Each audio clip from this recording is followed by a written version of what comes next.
Hello friends, welcome to crazy GK trick. आइए daily current affairs की series को आगे बढ़ाते हैं और आज के इस वीडियो में देखिए हम 30 जून 2023 के सभी इंपॉर्टेंट करंट अफेयर्स को एक एक करके यहाँ पर डिस्कस कर लेते हैं। वीडियो में एंड तक बने रहिएगा, इंटरेस्टिंग होने वाला है। अगर आपको इस टॉपिक की PDF को डाउनलोड करना है तो क्रेजी जीके ट्रिक के एप्लीकेशन पर और क्रेजी जीके ट्रिक के टेलीग्राम चैनल पर फ्री ऑफ कॉस्ट आपको इसकी PDF अवेलेबल है। वहाँ पर जाकर आप इसे ईजिली डाउनलोड कर सकते हैं। सबसे पहला क्वेश्चन देखिए, QS वर्ल्ड यूनिवर्सिटी रैंकिंग 2024 में प्रथम स्थान पर कौन सी यूनिवर्सिटी रही है। देखिए, हाल ही में 2024 के लिए क्वांक्रेली साइमंड्स, जिसे QS के नाम से जाना जाता है, QS वर्ल्ड यूनिवर्सिटी रैंकिंग 2024 जारी की गई, जिसमें पहले स्थान पर USA की university Massachusetts institute of technology को रखा गया है। आंसर सी हो जाएगा। पिछले 12 साल से यही यूनिवर्सिटी देखिए इस रैंकिंग में लगातार शीर्ष पर है। दूसरे नंबर पर कैम्ब्रिज यूनिवर्सिटी को रखा गया है और तीसरे स्थान पर ऑक्सफोर्ड यूनिवर्सिटी को इस रैंकिंग में जगह दी गई है। इंडिया की बात करें, इंडिया की यूनिवर्सिटीज़ की बात करें तो इस रैंकिंग में सबसे पहले स्थान पर IIT मुंबई को रखा गया है, जो कि इस रैंकिंग में 149 नंबर पर है। 149वें स्थान पर IIT मुंबई को इस रैंकिंग में जगह दी गई है। भारतीय प्रौद्योगिकी संस्थान IIT के नाम से जाना जाता है, जिसकी शाखा IIT बॉम्बे को 150 यूनिवर्सिटी में देखिए एकमात्र भारतीय यूनिवर्सिटी या संस्थान के रूप में शामिल किया गया है। इसके बाद भारत के एक और संस्थान की बात करें तो IIT दिल्ली को QS वर्ल्ड यूनिवर्सिटी रैंकिंग 2024 में 197वां स्थान दिया गया है।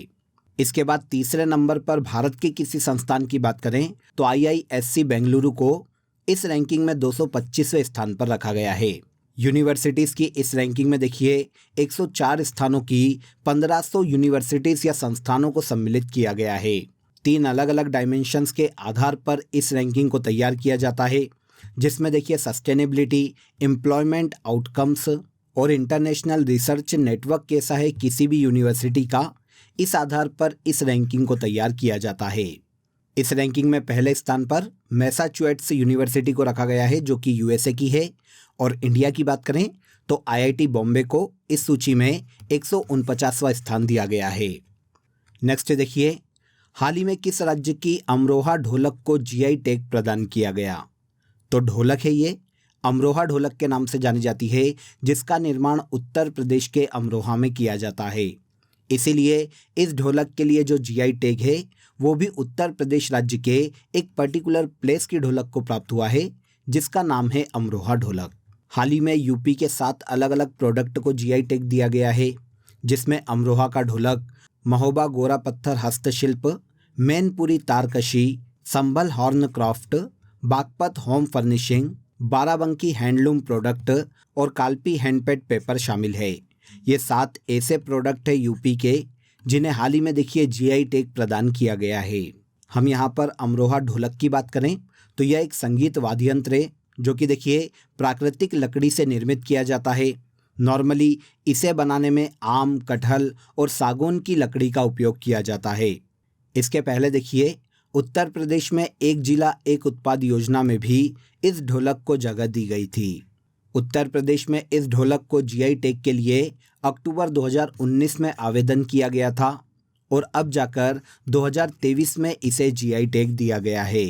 यह उत्तर प्रदेश का पहला ऐसा वाद्य यंत्र है जिसे GI टैग प्राप्त हुआ है। 2023 में इस साल देखिए उत्तर प्रदेश के 18 अलग अलग उत्पादों को GI टैग दिया जा चुका है। अब उत्तर प्रदेश में टोटल 52 वस्तुएं ऐसी हो गई है या 52 उत्पाद ऐसे हो गए हैं जिन्हें GI टैग दिया जा चुका है। तो अमरोहा ढोलक की अगर हम बात करें तो अमरोहा ढोलक को GI टैग दिया गया 2023 में, जो कि उत्तर प्रदेश के अमरोहा में बनाई जाती है। हाल ही में किस भारतीय महिला क्रिकेटर को MCC की विश्व क्रिकेट कमेटी में शामिल किया गया है। तो MCC, जिसे मेरिलबोर्न क्रिकेट क्लब के नाम से जाना जाता है, इसकी वर्ल्ड क्रिकेट कमेटी में भारत की पूर्व महिला क्रिकेटर झूलन गोस्वामी को सम्मिलित किया गया है। आंसर ए हो जाएगा। 3 देखिए प्लेयर को इस कमेटी में सम्मिलित किया गया है, जिसमें भारत की पूर्व कप्तान झूलन गोस्वामी, इंग्लैंड महिला क्रिकेट टीम की विश्व कप विजेता कप्तान हेदर नाइट और इंग्लैंड क्रिकेट टीम के पूर्व कप्तान ओवेन मॉर्गन को MCC की विश्व क्रिकेट कमेटी में सम्मिलित किया गया है।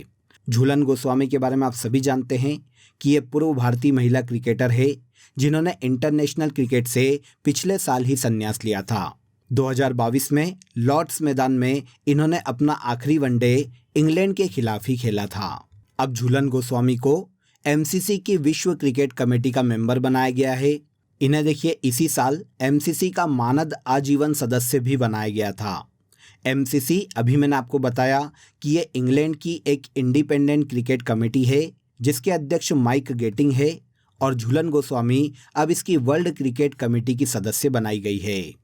नेक्स्ट क्वेश्चन पर आइए। दिल्ली में स्थित औरंगजेब लेन का नाम बदलकर क्या कर दिया गया है? तो देखिए दिल्ली म्युनिसिपल कॉरपोरेशन के द्वारा दिल्ली में स्थित औरंगजेब लेन का नाम बदलकर डॉक्टर एपीजे अब्दुल कलाम लेन कर दिया गया है। आंसर डी हो जाएगा। हाल ही में देखिए सेंट्रल गवर्नमेंट के द्वारा भी काफ़ी सारे नाम बदले गए हैं, काफ़ी सारे प्लेसेस के नाम बदले गए हैं जिन्हें आपको याद रखना चाहिए। जिसमें देखिए राष्ट्रपति भवन में स्थित मुगल गार्डन का नाम बदलकर अमृत उद्यान कर दिया गया है। राजपथ का नाम चेंज करके कर्तव्य पथ किया गया है।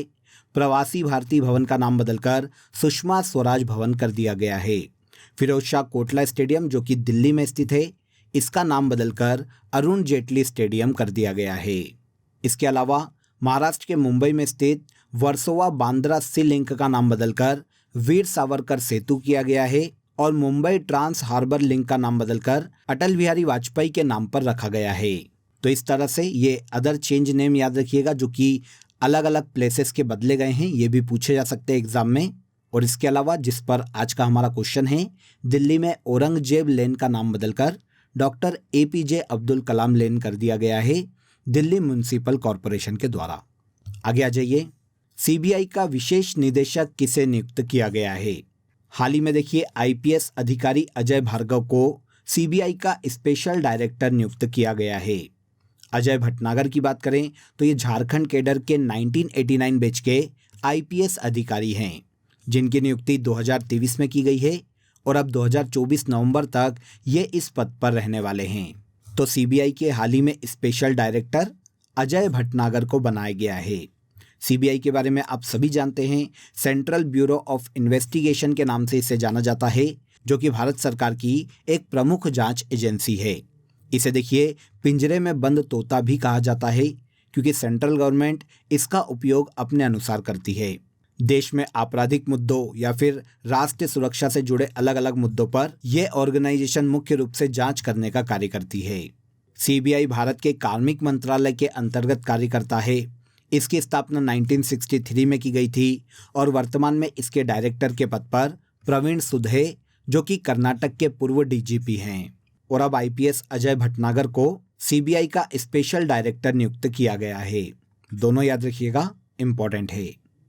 विश्व आर्थिक मंच द्वारा जारी एनर्जी ट्रांजिशन इंडेक्स में भारत की रैंक क्या है? देखिए पहले इस इंडेक्स की बात करते हैं कि एक्चुअल में ये इंडेक्स क्या है, फिर हम देखेंगे कि इंडिया की रैंकिंग क्या है। तो देखिए विश्व में ऐसे ऊर्जा सोर्सेस जो कि ग्रीन हाउस गैसेस का सबसे ज़्यादा उत्सर्जन करते हैं जिसमें CO2 इम्पॉर्टेंट है। अब कोई भी देश अगर इन पारंपरिक ऊर्जा स्रोतों से ऐसे ऊर्जा स्रोतों की तरफ मूव करता है जो कि ग्रीन हाउस गैसेस का सबसे कम उत्सर्जन करते हैं, मतलब ऐसे एनर्जी सोर्सेस जो कि ग्रीन एंड क्लीन एनर्जी को बढ़ावा देते हैं, तो कौन सा देश कितनी ज़्यादा स्पीड से या कितनी ज़्यादा प्रभावी तरीके से पारंपरिक ऊर्जा स्रोतों से green and clean energy sources की तरफ ट्रांजिशन कर पा रहा है, इस आधार पर इस इंडेक्स को तैयार किया जाता है। इसे ही एनर्जी ट्रांजिशन इंडेक्स के नाम से जाना जाता है। जारी कौन करता है ये भी याद रखिएगा। इस इंडेक्स को वर्ल्ड इकोनॉमिक फोरम के द्वारा तैयार किया जाता है। 2023 में भारत इस इंडेक्स में 67वें स्थान पर रहा है। 2023 के इस इंडेक्स में टोटल 120 देशों को सम्मिलित किया गया है। 120 देशों की इकोनॉमी को सम्मिलित किया गया है जिसमें इंडिया की रैंकिंग 67 है। लास्ट बार देखिए 2021 में 115 देशों के इस इंडेक्स में भारत को 87वें स्थान पर रखा गया था और अब भारत की रैंकिंग में काफ़ी उछाल देखने को मिला है। 20 पॉइंट का सुधार हुआ है और अब भारत की रैंकिंग 2023 में 67 है। इस इंडेक्स के अकॉर्डिंग देखिए भारत और सिंगापुर दो ऐसी प्रमुख इकोनॉमी है जो कि काफ़ी इफेक्टिवली अपने लक्ष्य की ओर आगे बढ़ रही है और पारंपरिक ऊर्जा स्रोत से ग्रीन एंड क्लीन एनर्जी की ओर ट्रांसफर हो रही है। जैसा कि अभी मैंने आपको बताया, 2023 के इस इंडेक्स में टोटल 120 देशों को सम्मिलित किया गया है। अब बात आती है कि इस इंडेक्स में रैंकिंग में पहले स्थान पर कौन है। तो देखिए, इस रैंकिंग में टॉप 3 देशों की हम बात करते हैं तो पहले स्थान पर स्वीडन, सेकंड पर डेनमार्क और तीसरे पर यूरोप के देश नॉर्वे को रखा गया है। जारी कौन करता है ये भी याद रखिएगा, वर्ल्ड इकोनॉमिक फोरम के द्वारा इस इंडेक्स को जारी किया जाता है। 2023 के इस इंडेक्स में 120 देशों की इकोनॉमी में भारत को 67 रैंक पर रखा गया है। इंपॉर्टेंट है, याद रखिएगा। अब देखिए, यहाँ पर हम वर्ल्ड इकोनॉमिक फोरम की बात करें तो इसकी स्थापना 1971 में की गई थी और इसका मुख्यालय स्विट्जरलैंड के जेनेवा में स्थित है। सदस्य देशों के मध्य में व्यवसाय, राजनीति या अन्य क्षेत्रों के लोगों को साथ में लाकर वैश्विक, क्षेत्रीय और औद्योगिक दिशा तय करना या औद्योगिक विकास करना इस संस्था का मुख्य उद्देश्य है। इसी संस्था के द्वारा एनर्जी ट्रांजिशन इंडेक्स को तैयार किया जाता है। नेक्स्ट क्वेश्चन देखिए, भारत की पहली हाइड्रोजन से चलने वाली ट्रेन किस राज्य में शुरू की जाएगी। तो भारत में पहली हाइड्रोजन से चलने वाली ट्रेन भारत के हरियाणा राज्य में चलाई जाने वाली है, जो कि संभवतः 2023 के इसी साल दिसंबर में चलाई जाएगी। यह ट्रेन देखिए हरियाणा में जिंद से लेकर सोनीपत मार्ग पर संचालित की जाने वाली है। एक पायलट प्रोजेक्ट के तहत नॉर्थर्न रेलवे वर्कशॉप में हाइड्रोजन फ्यूल बेस्ड ट्रेन का प्रोटोटाइप तैयार किया गया है। इसका परीक्षण हरियाणा के सोनीपत और जिंद रेलवे स्टेशन के मध्य में किया जाएगा। इस पहल का उद्देश्य देखिए कार्बन उत्सर्जन को कम करना और इसके माध्यम से प्रदूषण से निपटना है। अब इम्पॉर्टेंट इसलिए भी है फ्रेंड्स, क्योंकि हाइड्रोजन से चलने वाली जो रेलगाड़ियाँ होती है वो ना के बराबर कार्बन का उत्सर्जन करती है। इसमें देखिए सबसे ज़्यादा जलवाष्प की मात्रा होती है, जो कि हाइड्रोजन से चलने वाला इंजन उत्पादित करता है। तो ये भी ग्रीन और क्लीन एनर्जी की तरफ बढ़ने का एक तरीका है। इसीलिए भारत में पहली हाइड्रोजन ट्रेन 2023 के अंत तक हरियाणा राज्य में चलाई जाने वाली है। पीएम प्रणाम योजना का संबंध किस क्षेत्र से है। पीएम प्रणाम योजना एग्रीकल्चर से संबंधित एक महत्वाकांक्षी योजना है फ्रेंड्स, जिसे हाल ही में सेंट्रल गवर्नमेंट के द्वारा मंजूरी दी गई है।